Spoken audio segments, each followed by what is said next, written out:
il y a deux raisons, et je reconnais que ce n'est pas forcément évident. La première est assez évidente, la deuxième l'est moins. Deux raisons pour lesquelles nous faisons beaucoup de MDE, et quand je dis beaucoup de MDE, on fait des opérations qui donnent lieu à des certificats d'économie d'énergie avec à peu près 15 000 clients par an. C'est un chiffre qui ne cesse d'augmenter. Et au cours de l'année 2014, on a déposé 15 TWh de certificats d'économie d'énergie dans le seul marché des entreprises et professionnels.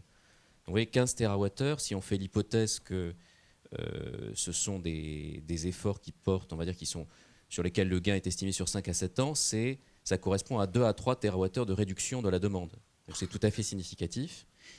Et les raisons pour lesquelles nous menons ces efforts, d'ailleurs avec une organisation région, avec des experts, avec des moyens très importants, avec l'appui de la R&D, c'est parce que d'une part, ça contribue à la compétitivité de nos clients et donc à leur survie. Parce qu'avant tout, nous souhaitons que nos clients survivent.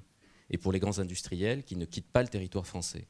Donc pour qu'ils restent en France et qu'ils continuent à consommer d'électricité en France, il faut qu'ils soient compétitifs. Ça passe par des prix bas, et ça passe aussi par une consommation maîtrisée. Donc ça, c'est la première raison qui nous pousse à avoir un engagement très fort en matière de MDE, avec effectivement beaucoup de réalisations concrètes.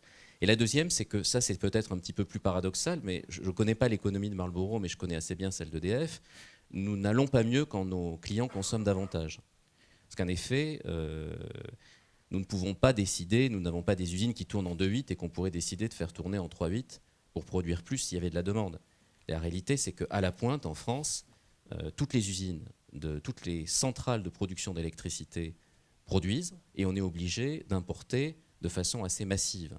Donc une demande qui croît, c'est des investissements additionnels qu'il faut réaliser sur le territoire national. Ces investissements, ce n'est pas forcément le choix d'EDF de faire des investissements nouveaux.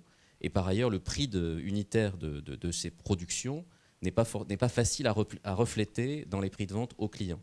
Donc en réalité, un système dans lequel on arrive par des efforts de MDE à stabiliser la demande, c'est un système qui est économiquement plus favorable pour EDF. Donc nous ne sommes pas du tout à la recherche de consommation nouvelle.